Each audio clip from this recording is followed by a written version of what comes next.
नमस्कार भाइयों एवं बहनों, प्रज्ञा संदेश वीडियो पत्रिका में आपका हार्दिक स्वागत है। इस वीडियो पत्रिका का उद्देश्य समाज में सकारात्मक विचारों का प्रचार प्रसार करना है, क्योंकि विचारों में प्रबल शक्ति होती है जिसके द्वारा किसी समाज एवं देश की दिशा और दिशा को बदला जा सकता है। हमारी यह वीडियो पत्रिका प्रति सप्ताह हमारे YouTube चैनल पर प्रदर्शित की जाएगी। हमारी इस वीडियो पत्रिका की पहली कड़ी में हम देखेंगे सकारात्मक खबरें, रोचक जानकारियाँ, ज्ञान विज्ञान की खबरें, सामाजिक परिवर्तन और हारिए न हिम्मत। तो आइए हमारा यह सकारात्मक खबरों का सफ़र प्रारंभ करते हैं एक सकारात्मक संदेश देने वाली खबर के साथ। नमस्कार। खबरों में सबसे पहले हम बात करेंगे एक सकारात्मक खबर की, जिसमें गायत्री उपासना के संबंध में हम जानेंगे। दुनिया में भय, हताशा, हाहाकार के बीच शांति संतुलन का सर्वोत्तम उपाय है गायत्री उपासना। जी हाँ, मन और बुद्धि की शुद्धि। गायत्री का जब ऐसी मनोवृत्ति बनाने में बड़ा सहायक होता है। 24 अक्षरों में जो गायत्री के शब्द बने हैं, उनके उच्चारण से शरीर, मन, बुद्धि और हृदय पर दिव्य प्रभाव पड़ते हैं। जब निरंतर प्रतिदिन यह क्रिया जारी रहती है तो बुद्धि का मोटापन दूर होने लगता है और वह तीक्ष्ण बनने लगती है।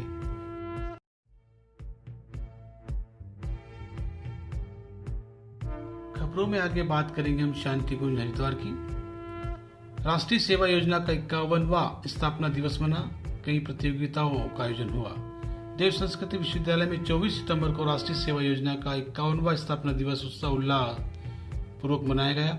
इस अवसर पर वर्तमान परिस्थिति में भी प्रशासनिक नियमों का पालन करते हुए कई कार्यक्रम हुए, जिनके माध्यम से विद्यार्थियों में सेवा, सजनता एवं राष्ट्रीयता को उभारने का प्रयास किए गए। कार्यक्रम का शुभारंभ देव संस्कृति विश्वविद्यालय के प्रतिकुलपति डॉक्टर चिन्मय पंड्या जी द्वारा ध्वजारोहण से हुआ। इस अवसर पर उन्होंने कहा कि युवा कार्यक्रम एवं खेल मंत्रालय द्वारा संचालित एक अत्यंत महत्वपूर्ण योजना है। इसके माध्यम से देश की युवा पीढ़ी में सेवा के संस्कार जागृत होते हैं, परस्पर आत्मीयता बढ़ती है और सामाजिक राष्ट्रीय कर्तव्यों का बोध होता है। गुना के वृद्धाश्रम में तर्पण करते बुजुर्ग एवं बुजुर्गों का सम्मान किया गायत्री परिवारजनों ने। गुना की बात करते हैं। गुना मध्य प्रदेश में जीवन यात्रा का लक्ष्य आत्मसंतोष एवं आत्म विकास के साथ आत्मा का परिष्कार विस्तार। जीते जी साधना, सेवा और सत्कर्म करते हुए मनुष्य को इस जीवन की लक्ष्य दिशा में निरंतर प्रयत्न करना चाहिए। लेकिन मरने के बाद कि जीवात्मा के पास यह अवसर नहीं रहता, लेकिन उसके परिवारजन अपने सद्भाव एवं सत्कर्मों के साथ उसके निमित्त सत्कर्म करते हुए उन्हें तृप्ति, तुष्टि और शांति प्रदान करते हैं। यही श्राद्ध तर्पण का सही स्वरूप है। श्राद्ध खबरों में आगे बात करते हैं गृह गृह गायत्री के अभियान की, जहां ग्राम रानीपुर, सेलाना, रतलाम में गृह गृह यज्ञ अभियान संपन्न हुआ। जहां ग्राम रानी सिंह में 15 घरों में यज्ञ हुआ, जिसका उद्देश्य था जन जन में देवत्व का उदय हो, धरती पर सूर्य का अवतरण हो।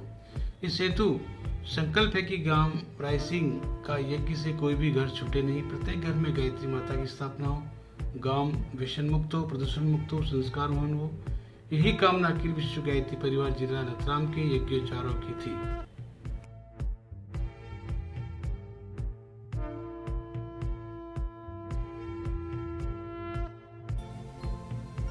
हारिए न हिम्मत।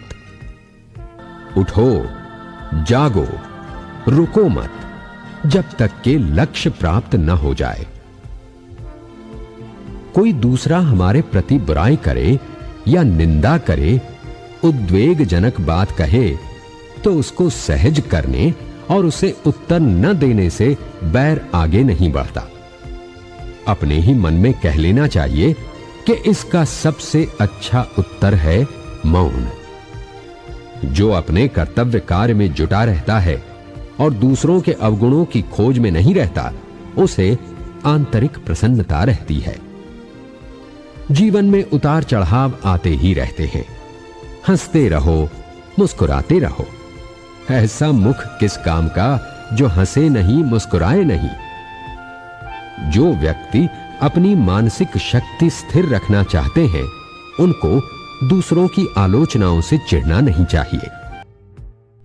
बात करते हैं बिहार भागलपुर में भी पावन वृक्ष गंगा अभियान संपन्न। वृक्ष गंगा अभियान के अंतर्गत शांतिकुंज हरिद्वार के तत्वाधान में बिहार भागलपुर में साप्ताहिक वृक्षारोपण एवं पर्यावरण संरक्षण जागरूकता अभियान दिनांक 4 अक्टूबर को राधाकृष्ण मंदिर ठाकुरबाड़ी हुसैनाबाद भागलपुर शहर में गायत्री परिजनों द्वारा संपन्न हुआ, जिसमें युवा साथियों ने पौधों का रोपण किया। साथ ही बक्सर में भी युवा साथियों ने इस वृक्ष गंगा अभियान को अंजाम दिया, जहां बड़ी श्रद्धा और उत्साह के साथ पौधारोपण किया। धर्म मननात् त्रायते इति मंत्र कि मनन और त्राण ये दो चीजें मंत्र का धर्म कही गई है। मंत्र के माध्यम से दो चीजें निकल करके आती हैं। एक का नाम है मनन, मतलब जिस पर चिंतन करने से, जिसको बार बार दोहराने से मुझे अपने जीवन के उद्देश्य का भान हो जाए। मंत्र वो है जिस पर चिंतन करेंगे तो आत्मानुभूति होगी, आदमी को ये याद आ जाएगा कि उसके जीवन का उद्देश्य क्या है। जैसे वो श्वेत केतु की कथा आप लोगों ने सुनी होगी कि श्वेत केतु जब तक्षशिला से लौट करके आए तो तक्षशिला से पढ़ करके आए और आने के बाद जो है वो अपने पिता से जो है अच्छे से बात नहीं करी और गुरु से भी अच्छे से नहीं मिले। तो उनके जो गुरु थे आरुणी उद्दालक, उनको लगा कि इनको थोड़ा अहंकार हो गया है। तो आरुणी उद्दालक ने श्वेत केतु से कहा कि बेटा तुम भगवान के बारे में इतनी बात बोल रहे हो, भगवान को देखा है क्या? तो श्वेत केतु बोले भगवान को देखा तो नहीं। बोले देखना चाहते हो? बोले हाँ। उनने एक गिलास पानी लिया, शक्कर के टुकड़े लिए, शक्कर को पानी में घोल दिया। बोले कि शक्कर कहाँ गई?